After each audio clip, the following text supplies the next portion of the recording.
ഇസ്രായേലും ഹമാസും ഗസയിൽ വെടിനിർത്തൽ കരാറിന് ഇനിയും സമ്പൂർണ്ണ അംഗീകാരം നൽകിയില്ലെങ്കിൽ അടുത്ത ഏതാനും ആഴ്ചകൾക്കുള്ളിൽ സയനിസ്റ്റ് ഭീകരരും ഹിസ്ബുള്ളയും തമ്മിൽ വലിയ തോതിലുള്ള സംഘർഷങ്ങൾ പൊട്ടിപ്പുറപ്പെടാൻ സാധ്യതയുണ്ടെന്ന് ശക്തമായ സൂചന നൽകിയിരിക്കുകയാണ് US ഇന്റലിജൻസ്.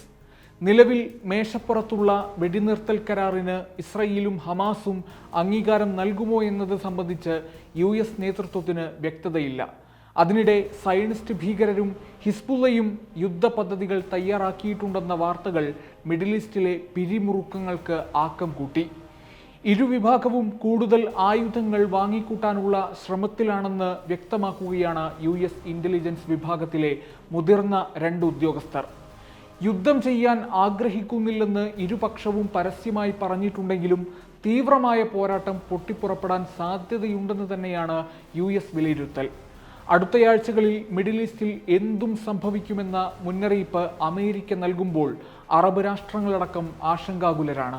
യുദ്ധം പൊട്ടിപ്പുറപ്പെടുന്നതിനെ തടയാനുള്ള ശ്രമം നടത്തുന്നുണ്ടെന്ന് US വ്യക്തമാക്കുന്നുണ്ടെങ്കിലും അമേരിക്കയുടെ അടുത്ത സഖ്യകക്ഷിയായ ഇസ്രായേലിനെ നിലയ്ക്ക് നിർത്താനോ വംശഹത്യ തടയാനോ ബൈഡൻ ഭരണകൂടത്തിന് സാധിച്ചില്ല. വെടിനിർത്തൽ കരാറിനും മിഡിൽ ഈസ്റ്റിൽ സമാധാനം പുനഃസ്ഥാപിക്കാനും ബൈഡൻ ആത്മാർത്ഥമായി പരിശ്രമിച്ചിട്ടുണ്ടോ എന്നത് സുപ്രധാന ചോദ്യമാണ്. ഗസയെ കടുത്ത വംശഹത്യയ്ക്ക് ഇസ്രായേൽ ഇരയാക്കുമ്പോൾ നെതന്യാഹുവിൻ്റെ കൂലിപ്പട്ടാളത്തിന് സൈനിക പിന്തുണ നൽകിയും ആയുധങ്ങൾ കൈമാറിയും അമേരിക്ക യുദ്ധത്തെ പ്രോത്സാഹിപ്പിക്കുന്ന നിലപാട് സ്വീകരിച്ചു. വിദ്യാർത്ഥി പ്രതിഷേധം കത്തിപ്പടരുകയും ലോകരാജ്യങ്ങൾക്കിടയിൽ പ്രതിച്ഛായ നഷ്ടപ്പെടുമെന്നും കണ്ടപ്പോൾ ബൈഡൻ സമാധാനകാംക്ഷിയായി. US ഇന്റലിജൻസിന്റെ പ്രവചനങ്ങളെ അക്ഷരാർത്ഥത്തിൽ ഏറ്റുപിടിക്കുകയും അതിനെ ശരിവെക്കുകയും ചെയ്യുന്ന നിലപാടാണ് ചില യൂറോപ്യൻ രാജ്യങ്ങൾക്കുള്ളത്.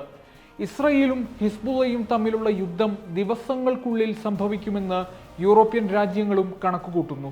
പലരും തങ്ങളുടെ പൗരന്മാരോട് ലെബനൻ വിടാൻ ഉപദേശിച്ചിട്ടുണ്ട്. ലെബനനിലേക്കുള്ള യാത്ര സംബന്ധിച്ച് പുനർവിചിന്തനമുണ്ടാകണമെന്ന് സ്റ്റേറ്റ് ഡിപ്പാർട്ട്മെന്റ് US പൗരന്മാർക്ക് ഉപദേശം നൽകി. ഉടനടി യുദ്ധമുണ്ടാകുമെന്ന് US ഉദ്യോഗസ്ഥർ മുന്നറിയിപ്പ് നൽകുന്നുണ്ടെങ്കിലും ഏത് ദിവസമാണ് സംഘർഷം പൊട്ടിപ്പുറപ്പെടുകയെന്ന് ആരും വ്യക്തമാക്കിയിട്ടില്ല.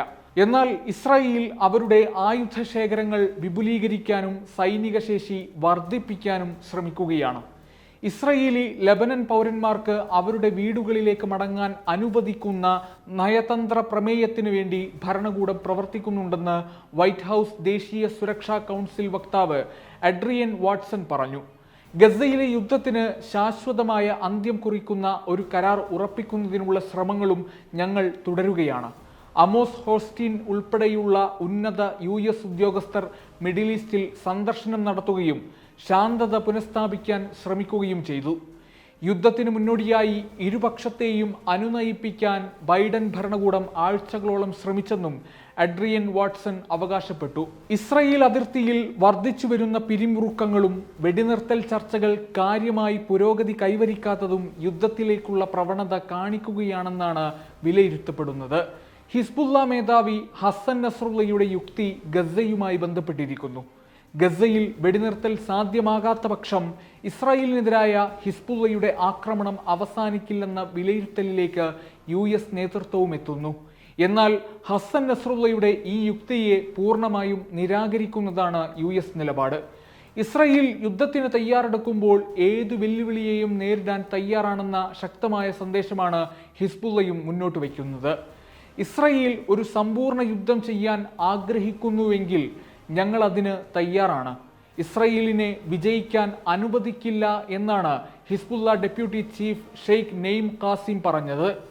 ഇസ്രായേൽ ലെബനനിലേക്ക് ശ്രദ്ധ കേന്ദ്രീകരിക്കുകയാണെങ്കിൽ അത് ഫലസ്തീൻ പോരാട്ടങ്ങളെ എങ്ങനെ സ്വാധീനിക്കുമെന്നതും സയനിസ്റ്റ് ഭീകരർ തിരിച്ചടി നേരിടുമോ എന്നതും കാത്തിരുന്നു കാണാം.